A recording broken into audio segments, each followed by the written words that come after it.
전에 종을 칠 때 참 좋았는데요. 교회마다 종소리, 차인벨 소리 나올 참 좋았는데 지금 환경 때문에 못하게 해서 독일 가보면 은은하게 지금도 차인벨 소리가 수시로 이렇게 들리는 걸 볼 때 참 그 교회 문화가 뿌리 내려져서 거기는 환경 못하게 울리지 않고 울려 퍼지는 것을 볼 수 있었는데 오늘 그 총신대학원 동문들 카톡방에 종 치는 걸 이렇게 누가 올려줘 가지고 보니까 종을 이렇게 막 치는 걸 보니까 예전에 제가 새벽기도 시간 늘 가서 종을 치던 것도 생각나고 종이 울리지 않아 참 아쉽다 이런 생각을 했거든요. 2007년도에 그 평양 대동강 호텔에 가서 있었는데 그때 11월 말경이었어요. 북한에는 성탄 그 분위기 하나도 없고 호텔에 그냥 소나무가 아닌 이제 저런 나무를 하나 갖다 놓고 그냥 이렇게 약간 빛나게 나무 잎 사이가 빛나게로 되어 있고 아무 추리도 없고 완전히 흑암이 덮고 있는 그 북한을 보면서 여기 교회가 세워지고 우상이 없어지고 여기도 찬양 소리 날 때가 와야 될 텐데 하는 그런 기도를 간절히 한 적이 있습니다. 북한 생각할 때마다 너무 마음이 아프고 통일되도록 기도해야 되겠습니다. 이번 우리 성탄절 날 여러분은 그 초청, 전도 대상자 초청을 어떻게 하고 있는지 모르겠는데요. 원래 여름이었죠. 그 이제 저 조선일보에 가면 그 코리아나 호텔이 있어요. 그 이제 로렌스 목사님 미국에서 오신 분하고 북한 인권 때문에 만났는데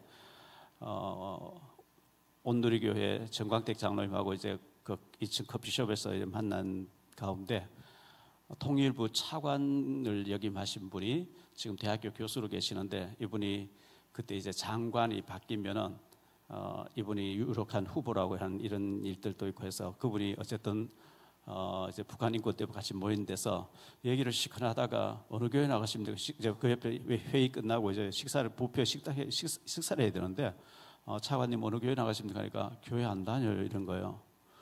그래서 식사 같이 하면서 앉아가지고 제가 이제 신앙 얘기를 했어요. 하나님 말은 아는 것과 모르는 것, 북한을 특히 하는데 여기 하나님 모르면 되겠냐고 하니까 잘 들으시는 거예요. 그래서 식사를 끝내놓고 우리 테이블에 가서 좀 가서 얘기합시다.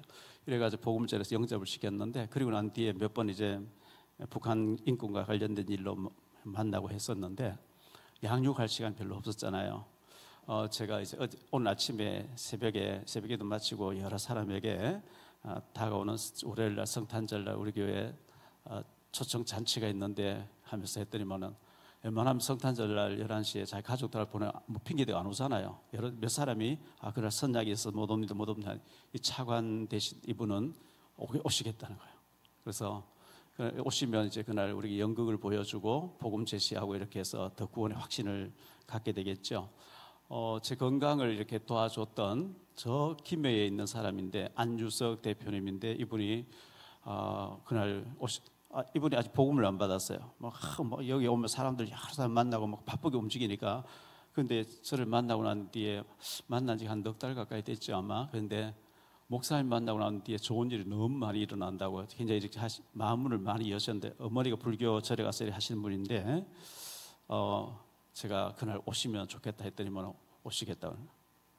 그날 와서 이제 복음을 듣고 영접하고 또 몇 사람이 좀 건강책을 하겠다 그래서 김해 김해가 어딥니까? 저 끝이잖아요. 끝인데 이 예배에 참석하기 위해서 오시겠다 그래서 너무 감사하게 생각했습니다. 제가 그 78년 79년도에 경주 코롱 호텔에 있었어요. 불국사협회 가면 코롱 호텔 오픈했어요. 그때는 보문단지에 도쿄호텔, 조선호텔이 이제 짓고 있었고요. 코롱 호텔 먼저 오픈했는데 78년도죠 아마 79년, 78년도 1월 3일, 4일, 5일 원래 1월 1일, 2일, 3일 오려고 했는데 무슨 일이 있다고 이제 미뤄져서 3일, 4일, 5일 박정희 전 대통령과 그 가족들 자녀 3명하고 그 코롱 호텔 스위트룸에 오셔서 이제 그 신정 연휴를 보낸 그때 이제 제가 그 호텔 나이트클럽에 웨이터 보조로 있었는데요. 성탄절 되니까 밴드가 세 팀 돌아가는데 자정이 되잖아요. 그러니까 24일 저녁 되니까 눈 오는 이제 조명이 나오면서 고요한 밤 거룩한 밤을 이제 밴드가 하는 거예요. 근데 브루스를 치고 막 사람들이 성탄절 타락하는 사람들이 모여서 브루스 막 치다가 딱 12시 딱 되니까 기쁘다 구조선 막 색소폰 불고 하는데 막 고고로 치고 그걸 볼 때 야, 이 거룩한 찬송가를 이 타락하는 사람들이 술 마시고 취해가지고 비틀비틀하면서 이래 하는 거. 굉장히 제가 저는 그때 이제 거기서도 새벽기도 마치면 새벽기도 가고 이렇게 예배 열심히 드리고 있었는데 이 타락한 놈들, 이 더러운 놈들 하면서 빨리 집에 가서 사면을 자지 술 마시고 밤새도 술 마시고 이 거룩한 이 찬송을 여기서 부르는 막 제가 막 화가 막 나고 이랬었는데요. 오늘 교회에서 이렇게 아름다운 찬양 부르고 기도하는 모습 볼 때 너무나 좋았습니다. 우리 창세기 27장을 보겠습니다. 창세기 27장 1절부터 4절까지만 보겠습니다. 우리 자막이나 화면이 나오니까 우리 같이 합독하십시다. 이삭의 나이가 많아 눈이 어두워 잘 보지 못하더니 맏아들 에서를 불러 이르되 내 아들아 하매 그가 이르되 내가 여기 있나이다 하니 이삭에게 이르되 내가 이제 늙어 어느 날 죽을는지 알지 못하니 그런즉 내 기구 곧 화살통과 활을 가지고 들어가서 나를 위하여 사냥하여 내가 즐기는 별미를 만들어 내게로 가져와서 먹게 하여 내가 죽기 전에 내 마음껏 네게 축복하게 하라. 여기까지 보겠습니다. 원래는 마지막 절까지 다 읽어야 되는데 시간 관계상 우리가 주일날 메시지를 가지고 좀 더 이렇게 깊숙하게 넓게 이렇게 보고 있는데요. 잠언 14장 1절에 보니까 지혜로운 여자는 자기 집을 세우는데 미련한 여자는 자기 손으로 그걸 허느니라 그랬거든요. 여자만 그렇겠습니까? 남자가 더 많아요. 미련한 남자는 가족을 폭력하고요, 가정을 헐고 자녀를 망가뜨리고 많아요. 믿는 사람 중에도 그런 사람 많아요. 미련한 사람이죠. 지혜로운 사람 세우는데 미련한 사람은 헌단 말이죠. 그래서 창세기 27장 1절로 4절을 보았는데요. 여기 오늘 그 주일날 강단 메시지를 연장선에서 미련한 이삭과 지혜로운 리브가죠.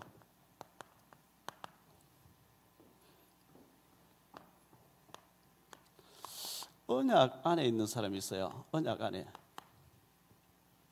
언약의 흐름, 구속사적인 이 복음의 구속사, 이 메시아가 와야 되는 혈통이잖아요. 여러 사람 볼 수 있지만 아브라함을 보면요, 아브라함은 언약 안에 있었어요. 그리고 이삭이 언약 안에 있었어요. 야곱이죠. 요셉이에요. 그리고 난 뒤에 이 모세를 통해서 좀 이어지는데 언약 밖에 사람이 있어요. 언약 밖에 누구냐니까 아브라함 대신에 롯이죠. 언약 밖에 이삭 대신에 이스마엘이었죠. 언약 밖에 야곱 대신에 에서였어요. 언약 밖에 요셉 대신에 형들이었어요. 그러면 나는 어디에 있느냐? 여기서 자, 이 세 번째 나는 어디 있느냐 했을 때 우리는 말세 때 언약, 어떤 언약 붙잡아야 되냐? 구약에는 가나안 땅으로 가라, 메시아 오실 가나안 땅으로 가라 그랬거든요. 예수님께서 승천하실 때 주신 말씀이 성령 충만 받으면 제자 삼으라 이렇게 말씀했어요. 그래서 우리가 전도가 언약입니다. 선교가 언약입니다. 제자가 언약입니다. 왜? 주님께서 제자 삼으라 그랬어요. 무리를 삼으라 하지 않고 제자 삼으라 그랬거든요. 그래서 우리가 렘넌트라고 하는 이 후대, 하나님의 후대에게 굉장히 관심이 있어요. 이걸 지금 현재 한국 기독교 한기총 같은 데서는 다음 세대라 이렇게 해요. 그래서 차별금지법도 다음 세대 이렇게 얘기하거든요. 한다연, 한국교회 다음 세대 연합회 한다연 이렇게 얘기하고 있어요. 후대. 우리가 이 속에 방향을 맞춰 우리 삶을 이걸 내가 어떻게 이 일에 조금이라도 돕고 동참하고 할 것인가, 이게 세계복음화의 언약 속에 들어와 있는 거거든요.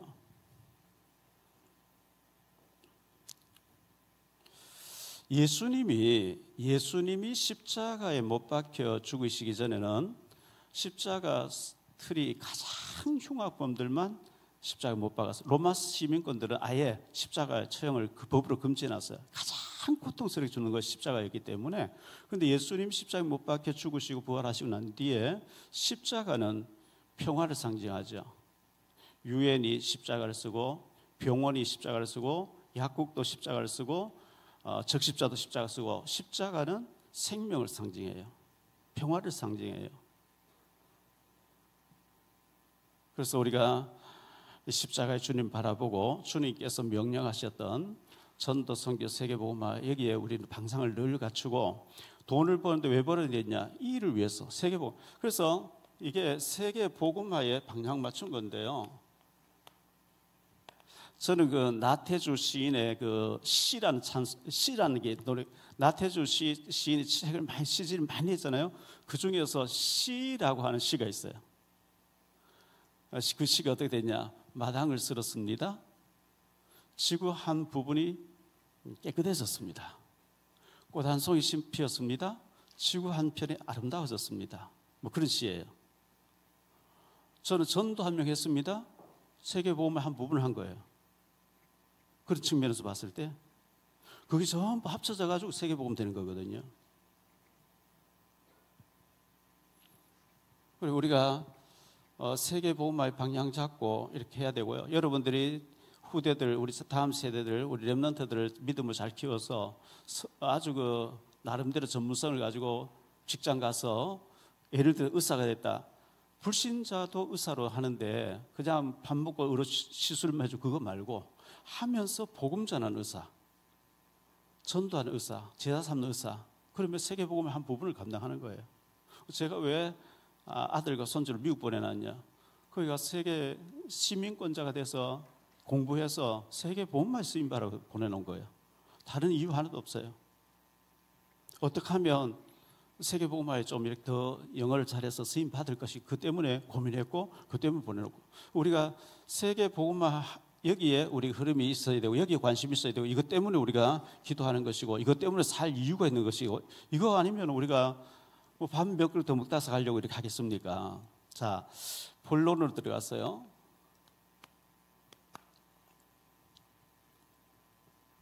언약을 굳게 붙잡은 리브가인데요.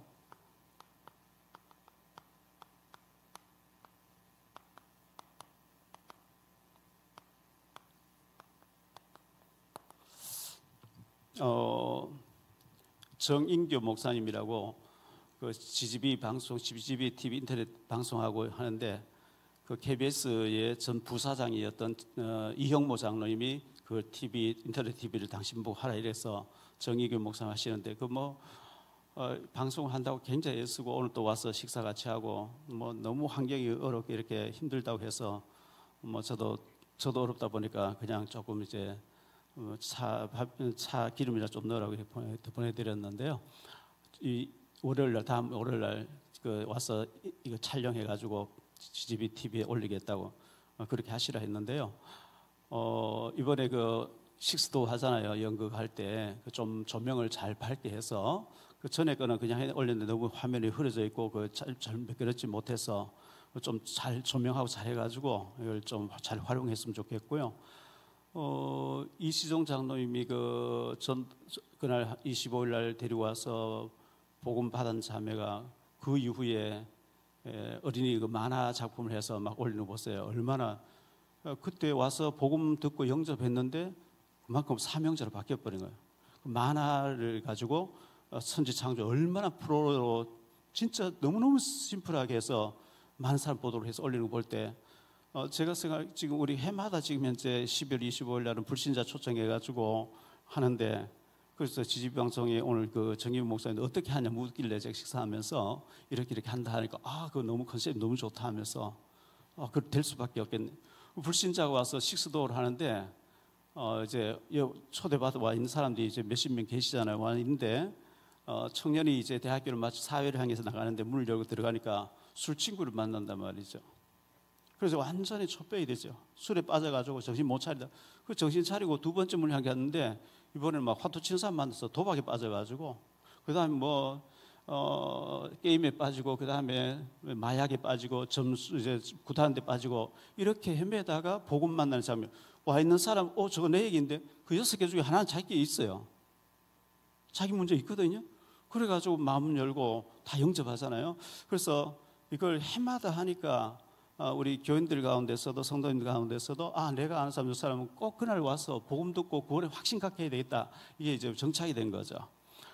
그날 일단 불신자들도 성탄절 날은 교회 한번 이렇게 오라 하면 초청하며 거절하지 않고 오니까 그래가지고 이분들에게 연극을 먼저 보여주고 제가 이제 복음을 제시하고 이래서 구원에 확신 갖게 하는 거 하나님은 굉장히 기뻐하시는 줄 믿습니다. 그래서 좀 여러분 기도 많이 해주셔서 이번에도 많은 생명이 구원받도록 했으면 좋겠습니다. 기도와 응답을 체험한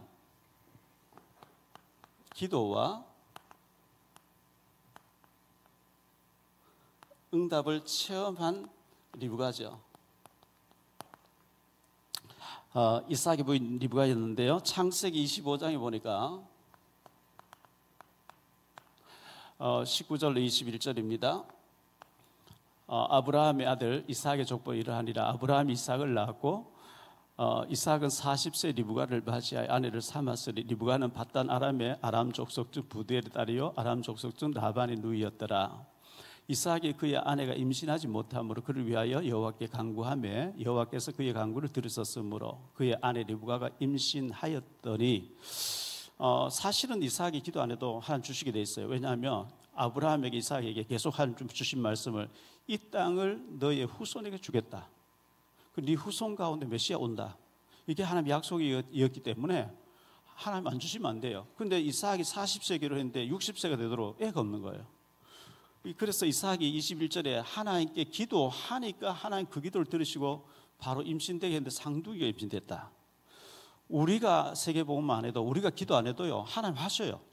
마태복음 3장 9절에 보니까요 돌 뚫어도 아브라함 자손 만들 한대요. 우리가 안 하면 무당 꺾어가지고 하고요 스님 꺾어가지고 하고요 저 빨갱이 꺾어가지고 하나님 하셔요.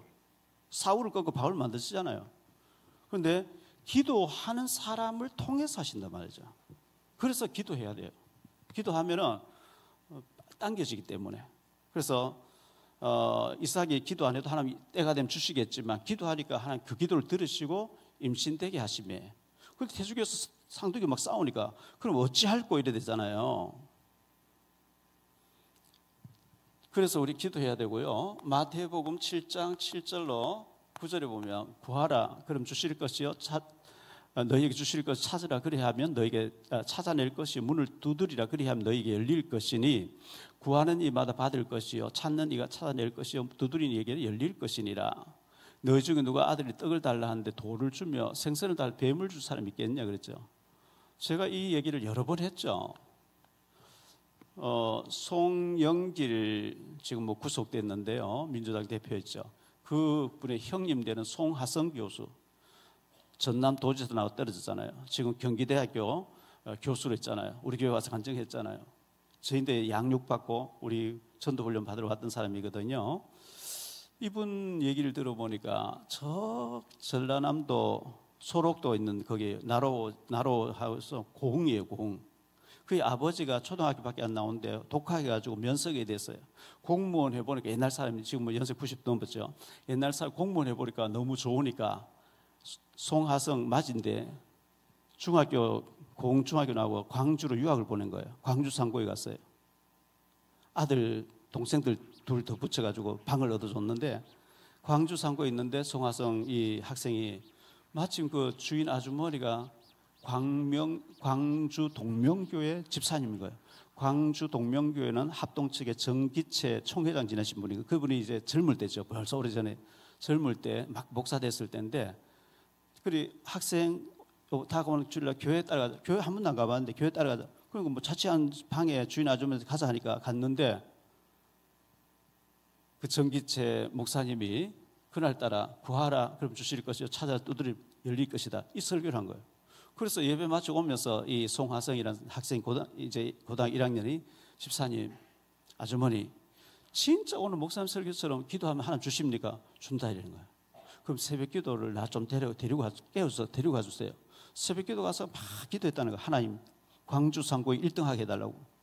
근데 아무리 노력해도 중간밖에 안 되더라는 거예요. 자, 이명박, 또 노무현, 김대중 전부 상고 출신이에요. 옛날에 상고 나온 사람들이 머리가 좋았어요. 그런데 이분이 이제 상고를 다니면서 소원이, 송하성이라는 이 학생의 소원이, 내가 빨리 고등학교 졸업해가지고 농협 직원이 돼가지고 공무원 농협 돈 벌어가지고 아버지 도와드리. 아버지가 너무 우리 동생들 공부시킨다 힘드니까 내가 빨리 고등학교 나와서 농협 직원으로 돈 벌어서 아버지 도와줘야 되겠다 했는데, 광주에 동명교회 다닐 때 광주 금남로에 가면 그 변한규 목사님 계시는 큰 교회가 있죠. 광주 중앙교회인가? 거기 여름에 중고등부 수련하는데 대구 서문교회 이성은 목사님이 지금 고인 되셨죠. 합동 측의 총회장 아주 실력 있는 분이 오셨어요. 학생들 이제 변한규 목사님 계시는 거기에 이제 중고등학생 몇백 명 모아놓고 요셉 얘기를 하면서 현대판 요셉들아, 그걸 막 소리 지르면 현대판 요셉들아, 구멍 가게 하려고 기도하지 말고 요셉처럼 세계를 향해서 꿈을 꾸고 기도하라고 막 소리 지르면, 그때 이분이 정신이 번쩍 들었다. 내가 왜 농협 직원 되려고 기도하고 있지? 하나님, 고시학교 하게 해달라고. 고시학교. 그때 완전 설교 하나에 인생관을 바꿔버렸어요. 이래가지고 이 사람이 공부를 더 해가지고 프랑스 유학 가서 박사학위 받고요. 동생들이 전부 박사들, 행정고시학교 5명 나왔어요. 그 집에요. 이래가지고 송간의 공부법 책도 내고 TV 나오고 했잖아요. 이 한마디에 옛날 가수 김홍철이라고 하는 요들송 부르는 사람 있죠. 이 사람이 어릴 때부터 기타 치면서 가수 되겠다 준비했는데 6.25 사변 이후에 라디오를 듣는데 생전 들어보지 못한 노래가 나오는 거예요. 그래 뭐 계속 나오길래 이게 무슨 노래냐, 이게 어떻게 이런 노래가 있냐 막 물어보니까 스위스 민족 요들송이라는 거예요. 그 요들송을 배워보겠다고 악보서 막 다 찾아, 악보도 없고 그리고 테이프도 없고, 그렇게 계속 고민하다가 고등학교 2학년 때 스위스 제네바를 알아서 신문사 5군데 알아서 편지를 써 보낸 거예요. 저는 한국의 고등학생인데 요들송을 들었는데 악보도 없고 테이프도 없습니다. 이거 좀 어떻게 보내줄 수 없겠나요? 나는 가수 지망생입니다. 그 요들송 너무 배우고 싶습니다. 딱 한 신문사에서 테이프하고 악보하고 막 보내온 거예요. 막 배웠어요. 들으면서. 1년 후쯤 되니까 편지가 온 거예요. 전에 우리가 보내줬는데 얼마나 좀 배웠는지 녹음 하나 해서 테이프 보내줄 수 있게 보냈더니만 비행기 초점 날아온 거예요. 그래 가서 그 신문사 창간 몇 주년 기념, 거기에 이 친구가 신문 기사 난 거예요. 한국의 고등학생이 가수 지망생이 1년 전에 여기를 해서 우리 보내줬는데 이렇게 노래 잘하는 기사가 나오니까 그 기사를 보고 스위스 방송국에서 출연하고 국영방송에 출연하러 온 거예요. 기타 치면서 가서 이제 요들송을 막 불렀는데요. 스위스 관광청에서 초대해서 대학 4년을 전액 장학금 주면서 해주겠다고. 세상에도 구하면 준다면 하나님께 구할 때 하나님 주실 줄 믿습니다. 구해야 돼요. 구해야 돼요. 제가 지방에서 성경학교 공부하고 시박신학할 때 동료들이 전부 나는 뭐 시골에서 목회한다 전부 이렇게 얘기. 그때 제가 난 도시에서 해야 되겠다. 전부 비웃죠. 네 주제 파악도 무슨 아니요. 그때 기도한 것이, 저는 아무것도 이룬 것도 없지만은 시골에 있으면서 중학교 졸업장도 없이 검정고시 준비하면서 나는 대학 나오고 도시 목회하겠다. 구하는 대로 주잖아요. 구해야 될 줄 믿습니다.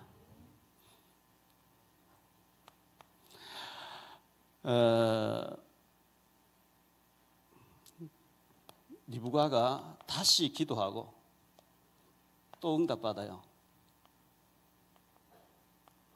자, 상둥이가 창세기 25장 22절을 보니까 쌍둥이가 싸우니까 자, 그 아들들 그의 태 속에 서로 싸우는지라 그가 이르되 이럴 경우에 내가 어찌할꼬 하고 가서 여호와께 묻자온대.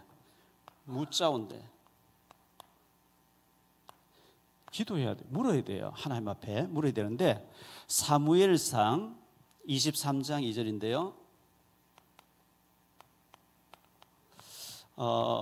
이에 다윗이 여호와께 묻자와 이르되 내가 가서 이 블레셋 사람들을 치리까? 여호와께서 다윗에게 이르시되 가서 블레셋 사람 치고 그 일날을 구원하라 하시니 다윗이 물으니까 하나님께서 가서 쳐라.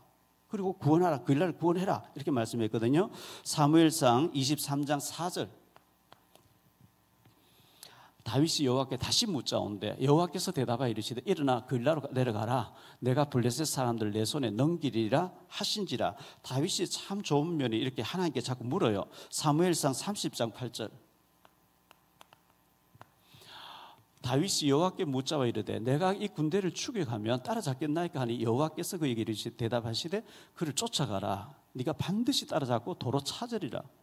다윗이 전쟁터에 나갔다 오니까요, 그 살고 있는 지역에 저 아말렉 사람들 와서 완전히 동네를 불살라버리고 전 그 부녀들을 다 데리고 납치해서 가버렸거든요. 다윗이 울 기력도 없고 그 이제 사람 돌 들고 다윗 치려고 하는데 하나님께 물으니까 따라가라. 네가 도로 찾아온다. 얼마나 가서 노획물을 많이 찾아왔던지 그 장로들과 자기를 은혜 베푸는 사람들이 그 전부 나눠주면서 베풀었다는 장면이 나오거든요. 물으니까 하나님께서 어떻게 해라 알려주었다 그랬거든요. 여호수아가 참 잘했는데 여호수아는 실수가 없는 아주 참 잘한 사람인데요. 모세가 워낙 큰 인물의 후임자가 되다 보니까 여호수아는 존재 가치가 이렇게 빛이 나지 않는데, 그런데 여호수아가 다 잘했는데 여호수아 9장에 보니까 실수하는 장면이 나오죠. 이 기드온 사람들이 멀리서 온 것 같이 옷 다 낡고 신발 다 낡고 막 곰팡이 핀 이제 떡을 가지고 와서 우리는 멀리서 왔습니다. 여호와께 묻지 않고 언약을 맺어버렸다. 이게 큰 실수예요. 14절 다시 보죠. 14절 무리가 그들의 양식을 취하고는 어떻게 할지를 여호와께 묻지 아니하고 여호수아가 그들과 화친하여 그들을 살리라는 조약을 맺고 회중 족장들이 그들에게 맹세하여 여호와 이름을 맹세해버린 거예요. 그리고 사흘 지나고 보니까 그 지역 사람이에요. 기브온 사람들이에요. 여호와께 묻지 아니하고. 이게 굉장히 우리가 기도 안 하고 뭘 일을 추진한다. 그거 굉장히 위험하거든요. 뭐든지 즉석에서 하지 말고 한 템포를 늦추세요. 어떤 일이 왔을 때 내가 좀 생각해 보겠습니다. 기도해 보겠습니다 하고 한 템포 늦추고 기도해야 돼요. 그래야 하나님 기뻐하셔요.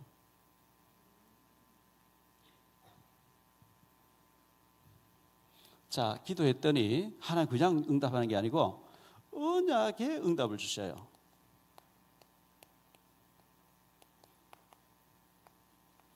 언약에 응답한 리브가인데요. 자, 기도하니까 25장 23절인데요.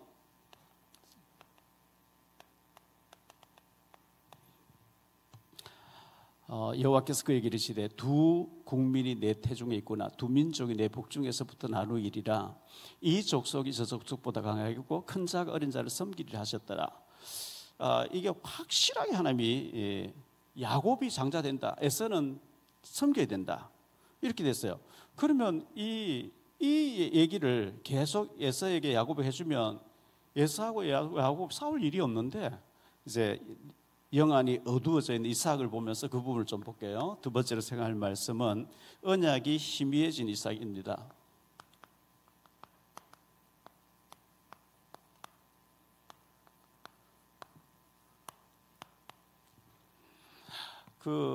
아브라함은요 1세대 불신자로 있다가 부름받아서 처음으로 믿으니까 막 기도하고 하여튼 뭐 믿음 체험도 많이 하고 이렇게 했는데, 아브라함 자기 아버지의 재산을 너무 많이 물러받고 이삭이 창세기 22장에서 모리아산에 가서 묶여가지고 그의 아버지 아브라함이 목을 치려고 할 때 주의 사자 부르면서 손대지 마라. 네가 네 아들 독자도 아끼지 않았어. 내가 네게 축복을 쏟아붓겠다. 그때부터 막 너무 아버지가 많이 받아서 물려준 거예요. 이삭은 평온하게 지나는 거예요. 환난도 없었고 평온하게. 2세대가 돼가지고 1세대 때 아버지가 많이 받은 것을 물려주니까 평안하니까요. 기도할 일이 별로 없는 거예요. 그게 굉장히 위험하거든요. 우리 가정에 환난도 없고 별로 기도할 제목도, 그게 위험한 거예요. 사람은요, 서 있으면 앉고 싶고 앉으면 눕고 싶고요, 더 편하게 더 자꾸 이래 되거든요. 그래서 기도할 제목도 못 느끼고 육신적으로 살다 보니까 영안이 어두워져 버린 이삭이, 그게 문제다 말이죠. 창세기 26, 그래서 평온하게 누린 이삭이라 했는데요.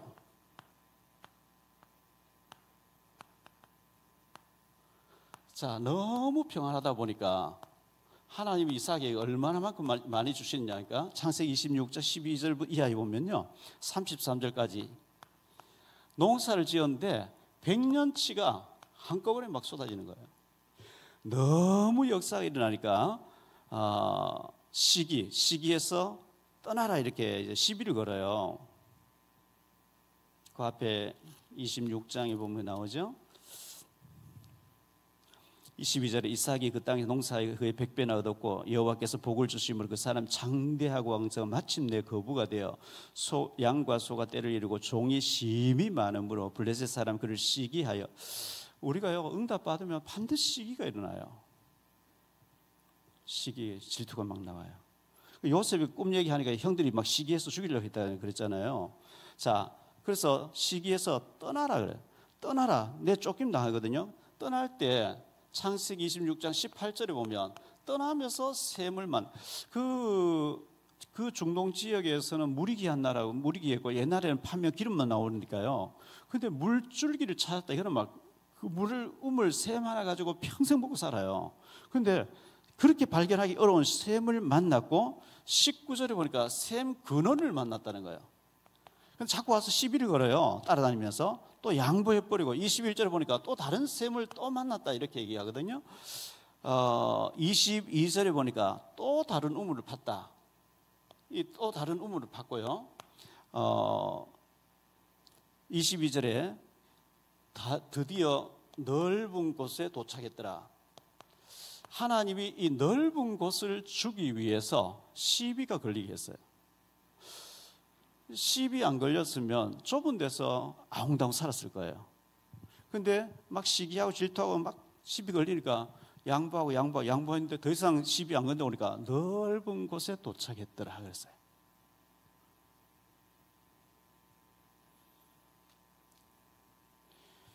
(25절에) 보니까 또 샘을 만났고요. 32절에 보니까 또 샘을 만났어요. 가는 데마다 이 샘을 만났다는, 열왕기 왕상 2장 1절로 4절에 보면요, 다윗이 죽으면서 그 아들 솔로몬을 유언하는 장면이 나오는데, 네가 하나님 잘 섬기고 성전도 짓고 말씀 지키고 믿음으로 살면 네가 어디로 가든지 무엇을 하든지 하나님 네 손대는 것마다 축복할 것이다. 어디로 가든지 무엇을 하든지 손대면 하나님 축복해 버리는 거예요. 이런 축복이 우리에게 있게 되기를 바랍니다. 당시 이 샘은 어마어마한 거거든요. 그런데 팠다 하면 우물이 나오는 거예요. 자, 불신자가 보고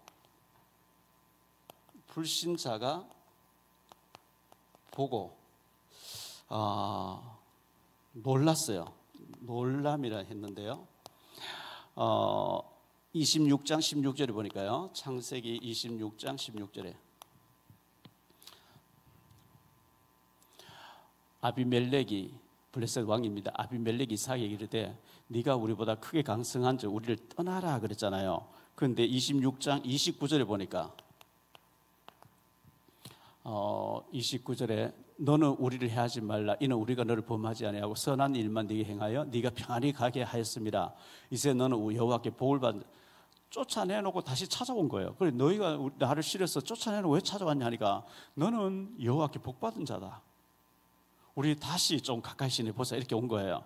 내 쫓으면 자기 것 될 줄 아는데 내 쫓겨나니까 또 꼼불 떨어지는 게 없어요. 돌아와서 좀 가까이 지내자 이러면서 왕과 또 군대 장관 비골과 친구 아우삿을 데리고 와서 화해하자 이렇게 왔습니다. 그러면서 하는 얘기가 분명히 하나님이 여호와께서 너와 함께하는 걸 우리가 봤다 이런 거예요. 불신자가 보고 인정할 정도로 우리가 축복받아야 될 줄 믿습니다. 요셉이도 그랬죠. 창세기 39장에 보면 요셉이가 보디발을 보니까 여호와께서 요셉과 함께하는 걸 보고 자기 밭에 모든 것을 요셉 손에 맡겼는데 맡긴 때부터 하나님께서 여호와께서 요셉을 위하여 밭에 채소에까지 역사했다 그러거든요.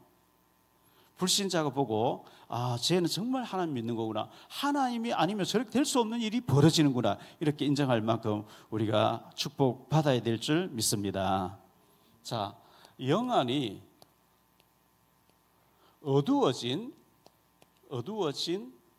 이삭인데요.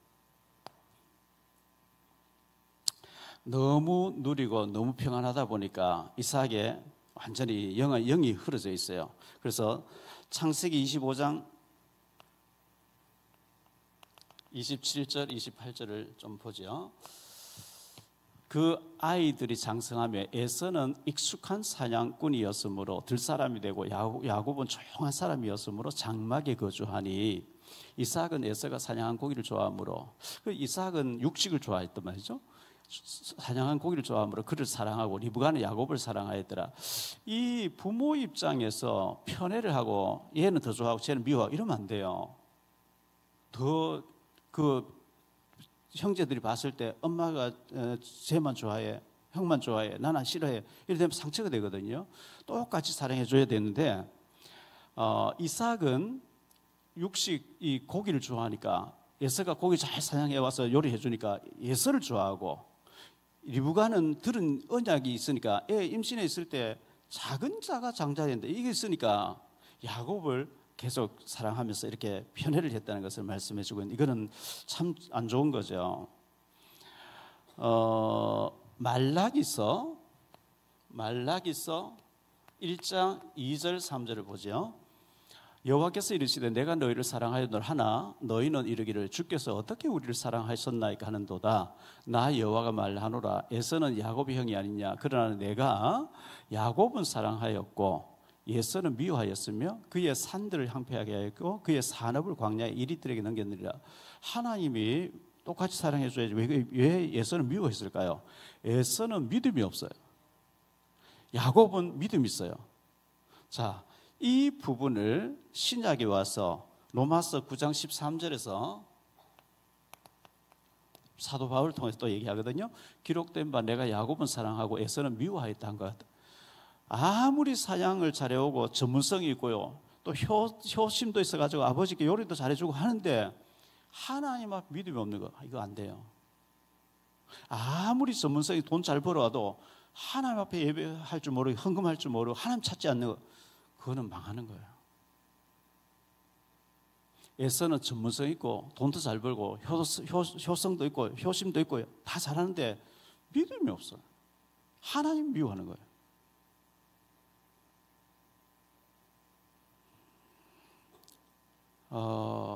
이삭이 너무 이제 육신적으로 그리고 또 고기를 좋아하고 에서가 사랑 잘해주니까 에서를 사랑했다. 이건 굉장히 이삭이 실수하는 장면이고 잘못한 장면이거든요. 세 번째 생각할 말씀은 언약을 성취하시는 하나님인데요.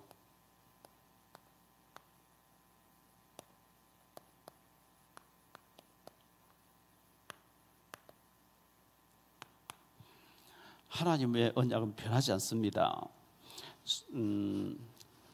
결국은 속게 되는 이삭인데요. 오늘 읽었던 말씀 가운데 창세기 27장 1절로 4절에 보니까 이삭이 눈이 안 보여요. 내가 언제 죽을지 모르니까 에서야 네가 가서 사양해서 아버지가 좋아하는 요리를 해봐라. 내가 먹고 마음껏 너에게 축복하려고 한다.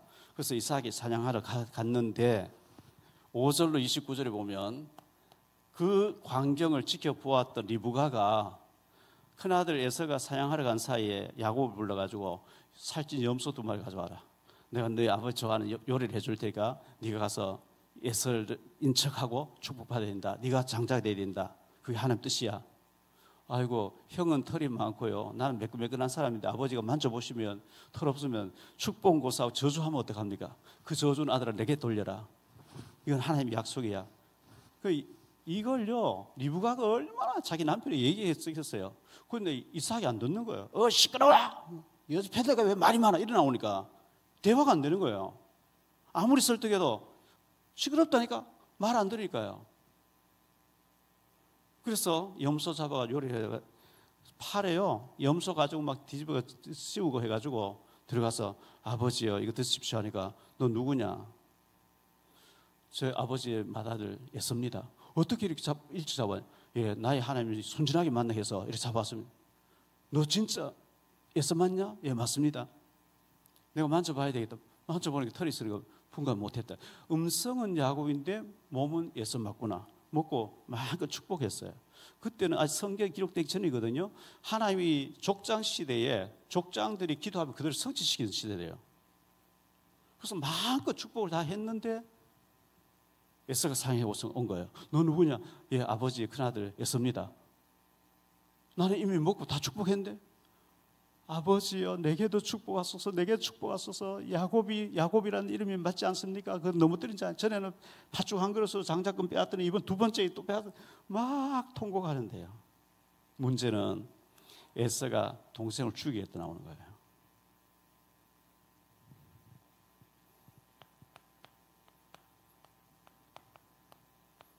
에서의 분노죠. 이게 30절로 45절 나옵니다. 이거 에서가 동생 야곱을 미워하고 죽이게 때리나 전부 이삭의 잘못이에요. 이삭이 문제예요.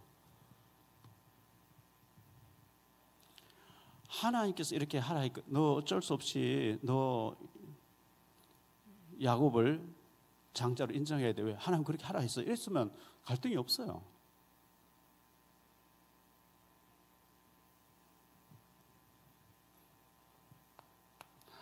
자, 야곱을 지키시고 보호하신 하나님인데요.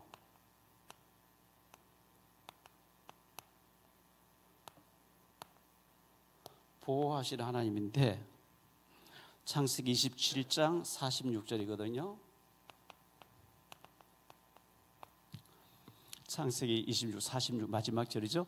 리브가가 이삭에게 이르되 일 다 이제 끝나고 난 뒤에 에서는 아버지가 죽을 날이 얼마 안 남았는 것 같으니까 내가 아버지 장례 치르고 난 바로 동생을 죽인다 막 이렇게 이를 갈고 있을 때 리브가가 이삭에게 얘기하는 거예요. 리브가가 이삭에게 이르되 내가 헷 사람 딸들로 말미암아 내 삶이 싫어졌거늘.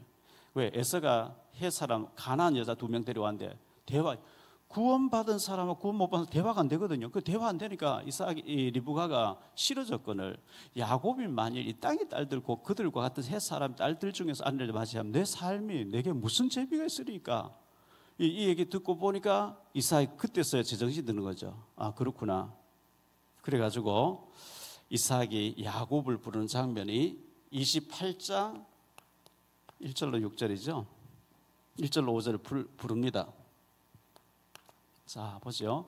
이삭이 야곱을 불러 그에게 축복하고 또 당부하여 이르되 너는 가나안 사람 딸들 중에서 아내를 맞이하지 말고 일어나 밧단 아람으로 가서 내 외조부 부두엘의 집에 이르러 거기서 내 외삼촌의 라반의 딸 중에서 아내를 맞이해라.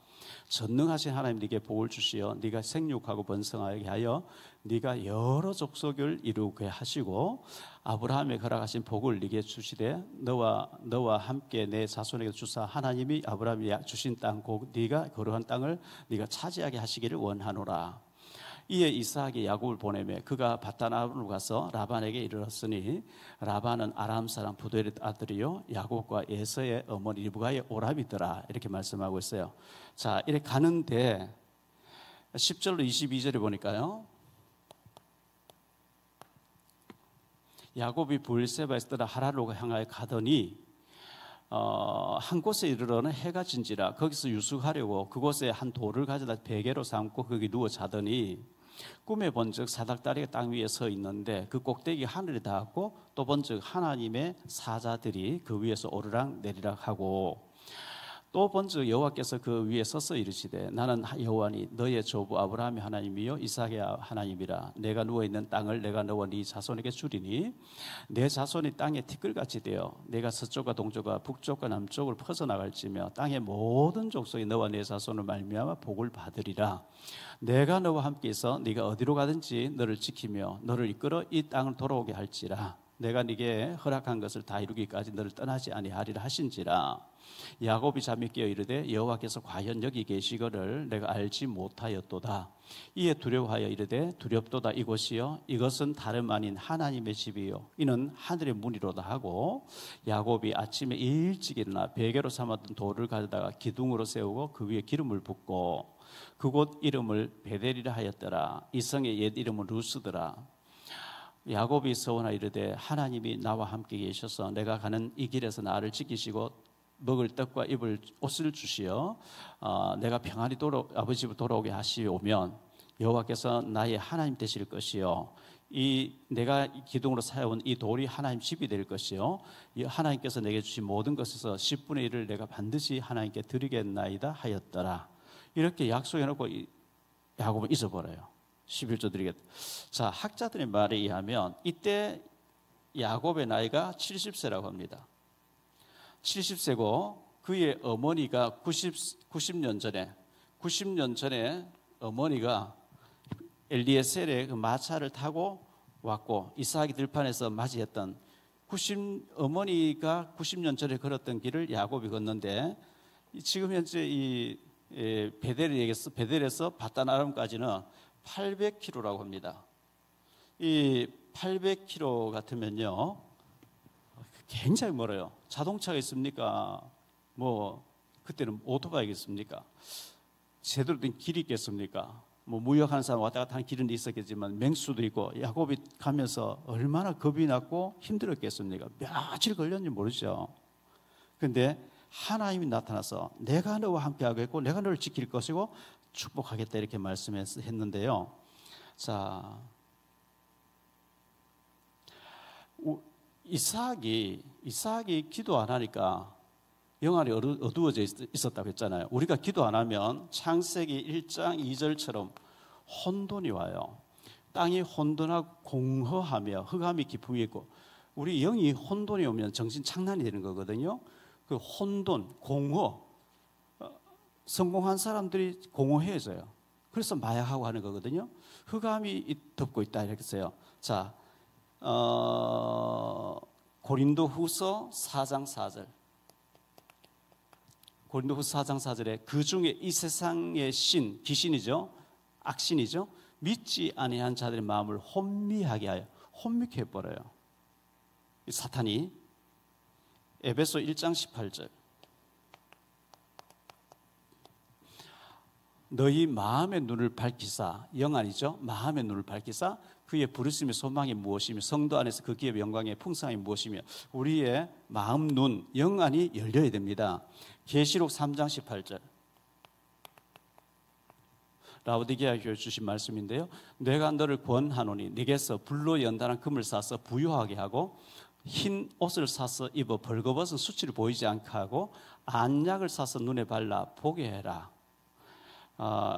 안약을 사서 눈에 발라. 우리가 안약으로 눈을 밝게 하는 게 아니고 기도로서 회개로서 영안이 밝아지도록 이렇게 해야 됩니다. 우리가 지금 미련한 사람과 지혜로운 사람 보는데 특히 지혜로운 여자는 자기 집을 세우지 미련한 여자는 자기 집을 헌다 했거든요. 그러면 이 집이 뭐냐? 고린도전서 3장 11절에 보니까요. 이 집은 그리스도의 터 위에 세워졌다. 자, 이 닦아둔 것 외에 능히 다른 터를 닦아둘 자가 없으니 이 터는 곧 예수 그리스도라. 우리가 이 예수 그리스도의 믿음의 터 위에 우리의 모든 사업과 모든 일을 해나가야 되거든요. 예수 그리스도의 터 위에 세우면 우리 집이 반석같이 되어집니다. 자, 결론적으로 좀 말씀을 맺을게요.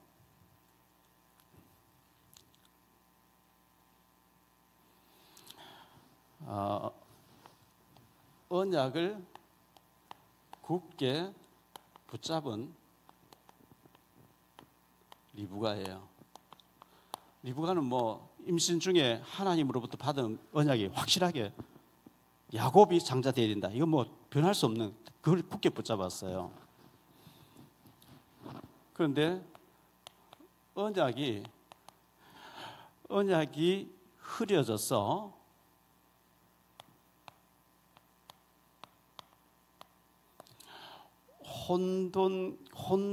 혼동을 가져온 이상,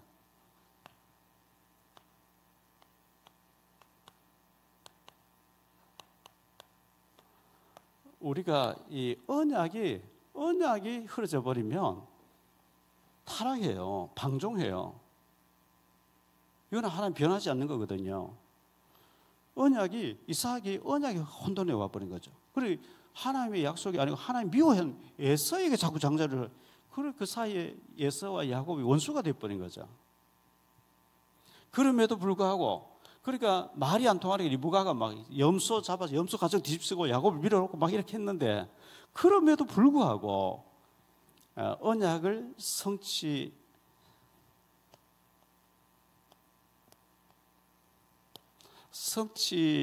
성취시키시는 하나님.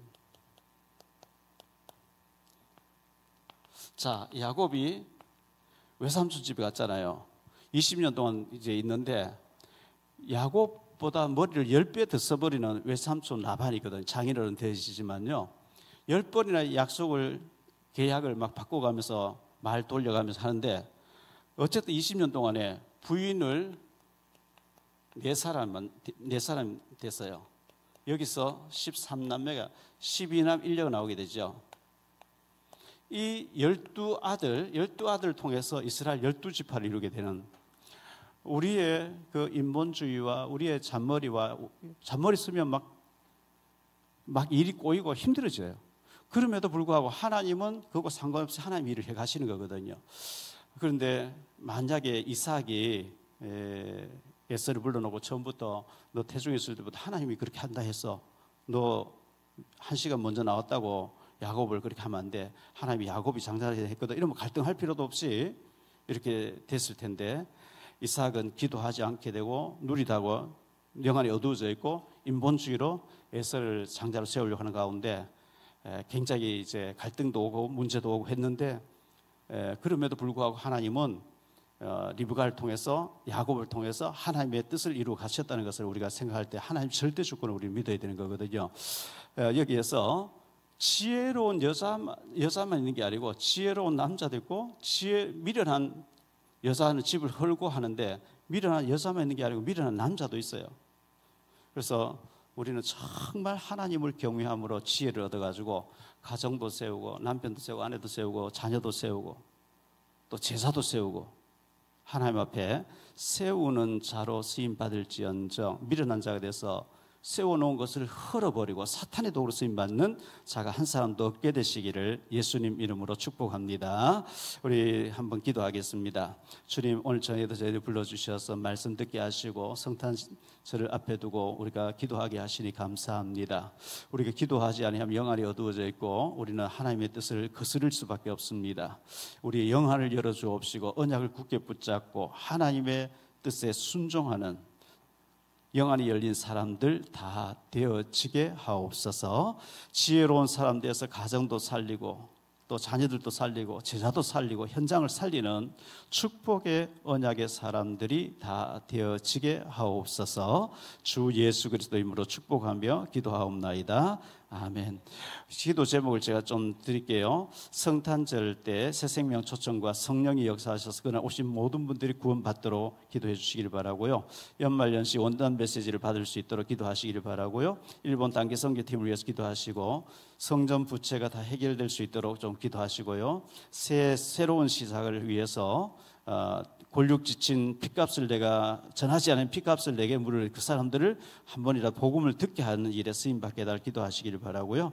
우리 환우분들 위해서 기도해 주시기 바랍니다. 건강 회복을 위해서. 그리고 이 시간도 동시에 위성으로 함께 보고 있는 우리 지교회들을 위해서, 또 우리 교회에서 파송되어 있는 선교사님들을 위해서, 중국에 남아있는 자녀 때문에 남아있는 탈북 사명자들이 있습니다. 그들을 위해서, 또 북한 복음화를 위해서 우리 기도해야 되겠습니다. 차근법, 이슬람법, 학생 인권 조례법 이런 것들이 폐지될 수 있도록, 막혀질 수 있도록, 통과되지 않도록 기도해야 되겠고요.